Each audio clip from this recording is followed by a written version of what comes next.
नमस्कार, मैं हूं आपके साथ अभिषेक पुंडीर। जब भी चुनाव आता है, नेता हिंदू मुसलमान करने से नहीं डरते, जानते हुए भी पूरे होशो हवास में अपनी जुबान पर हिंदू मुसलमान लाते हैं, क्योंकि जानते हैं कि ये सब करने से वोट मिलेगा, सांप्रदायिक ध्रुवीकरण होगा और बिना 5 साल काम किए गाड़ी आगे निकल जाएगी। इस बार चुनाव में यही चल रहा है और मोदी खुलकर बैटिंग भी कर रहे हैं। लेकिन एक और पार्टी है जो मुसलमानों को लेकर अपना झंडा बुलंद करती है, नाम है AIMIM। क्या है पूरा मामला, इस रिपोर्ट में देखिए।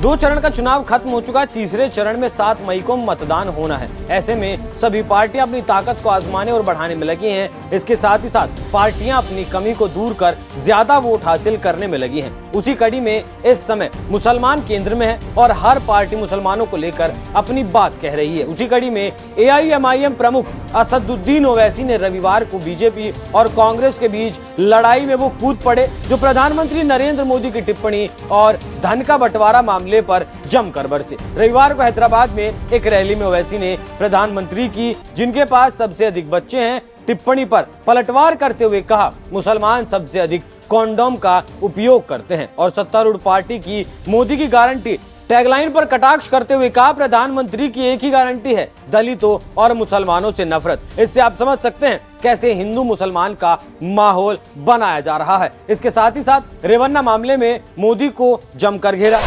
आज उसी मुल्क में नफरत की दीवारों को उठा दिया गया। आज उसी वतन अजीज में हमको निशाना बना दिया गया। इस मुल्क में 10 साल में नरेंद्र मोदी ने क्या किया? 10 साल में नरेंद्र मोदी ने सिर्फ अपनी इनफरादियत को, अपनी शख्सियत को फरोग दिया। हिंदुस्तान के वजीर आजम देश को यह पैगाम दे चुके हैं कि एक ही आदमी है मुल्क के लिए। 133 करोड़ का मुल्क है आबादी में, और नरेंद्र मोदी क्या कह रहे हैं कि एक ही आदमी इस मुल्क के लिए को चलाने के लिए काफी है। मेरे अजीज दोस्तों और बुजुर्गों, नरेंद्र मोदी ने क्या एक पैगाम दिया? एक ही आइडियोलॉजी रहेगी, एक ही फिक्र रहेगा। नरेंद्र मोदी ने पैगाम दिया 10 साल में कि एक ही मजहब होगा, एक ही जबान बोली जाएगी, एक ही इलेक्शन होगा और एक ही टैक्स होगा। यह खतरनाक है हमारी भारत की जमहूरियत के लिए। 10 साल में नरेंद्र मोदी ने यह काम कर दिया। और नरेंद्र मोदी ने सबसे ज्यादा गलत अगर काम किया, उनकी सरकार ने सबसे ज्यादा काम किया, तो हमारे दीगर अपनाए वतन में मुस्लिम अकलियत के ताल्लुक से शक और शुबा को पैदा कर दिया, नफरतों को पैदा कर दिया। दूसरा नरेंद्र मोदी ने काम यह किया कि नौजवानों का मुकद्दर बेरोजगारी बनाकर रख दिया। तीसरा अहम काम उन्होंने जो मुल्क को कमजोर करने का किया, महंगाई आसमानों को छू रही है, तनख्वाहें कम हो चुकी हैं। आप बताइए, मुल्क ऐसे चलेगा? क्या मुल्क एक आदमी के ऊपर चलेगा?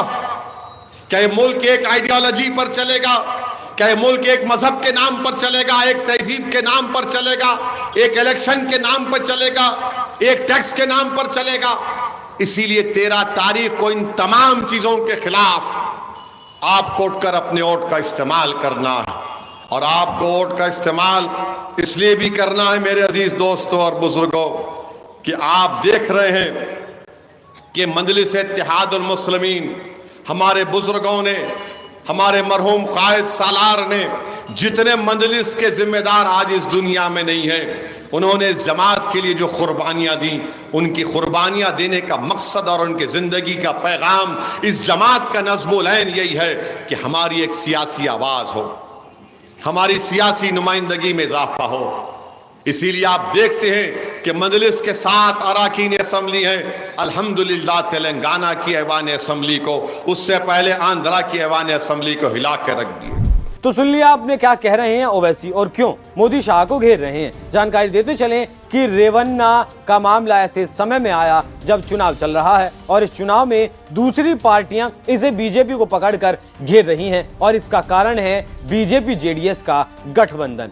कर्नाटक में जब से घिनौना मामला खुला है, बीजेपी बैकफुट पर है और कुछ बोल नहीं पा रही। इसके साथ ही साथ बीजेपी की महिला नेताओं के ट्विटर हैंडल सुन्न पड़े हैं और लोग टैग करके पूछ रहे हैं कहां है और कब बोलेगी। वहीं जानकारों का कहना है कि इस मामले में जितनी देर होगी उतनी बीजेपी के लिए परेशानी बढ़ेगी। ऐसे में चाहिए कि बीजेपी इसमें बयान दे और अपना रुख साफ करे। वहीं कांग्रेस समेत सभी पार्टियां बीजेपी पर हमलावर हैं। इसके साथ ही साथ मोदी ने समर्थन में जो कुछ कहा है उसका वीडियो भी वायरल हो रहा है, वो भी आप सुनिए।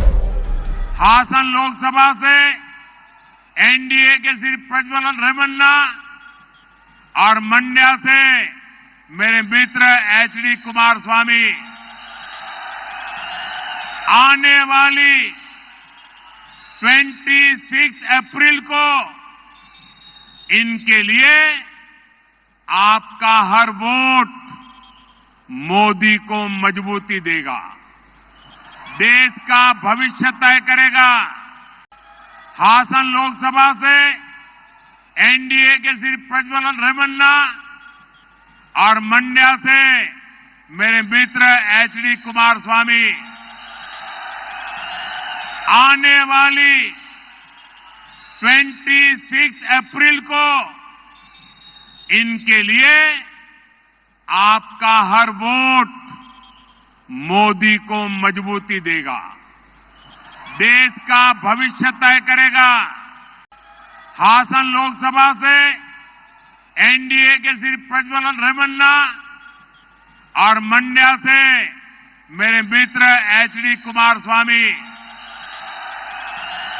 आने वाली 26 अप्रैल को इनके लिए आपका हर वोट मोदी को मजबूती देगा, देश का भविष्य तय करेगा।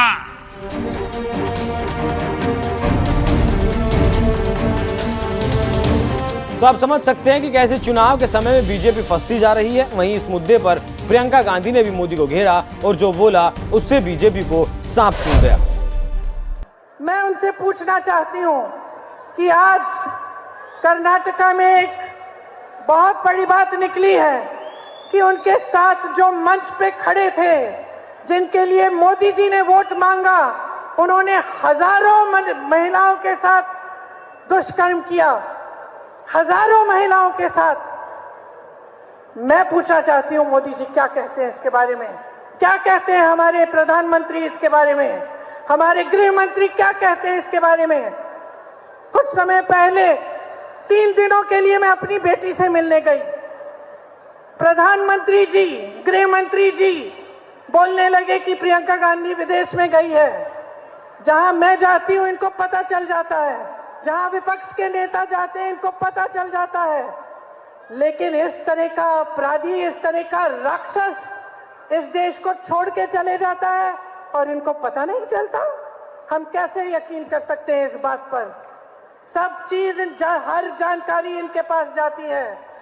सब नेताओं पे ये ध्यान रखते हैं कौन कहां जा रहा है, क्या कर रहा है। और इतना बड़ा अपराध करके इनके नाक के सामने कोई देश से भाग गया और ये कुछ नहीं कह रहे हैं। देखिए बहने, इनसे जवाबदेही मांगिए, इनसे जवाबदेही मांगिए, इनसे सवाल उठाइए। इनकी हिम्मत नहीं होनी चाहिए, मोदी जी की हिम्मत नहीं होनी चाहिए कि किसी के मंगलसूत्र के बारे में बात करें जब तक ये अपराधी वापस नहीं आएगा। तो सुन लिया आपने क्या कह रहा है विपक्ष और विपक्ष के नेता, और कैसे बीजेपी चुनाव के समय पीछे रह गई। देखना होगा कि आगे कैसे अपने इस भारी नुकसान को बीजेपी मैनेज करती है, कैसे इसका डैमेज कंट्रोल आने वाले 5 चरणों में बीजेपी कर पाती है या फिर कर भी नहीं पाती। आपकी इस पूरी खबर पर क्या कुछ राय है, कमेंट कर हमें जरूर बताएं। नमस्कार।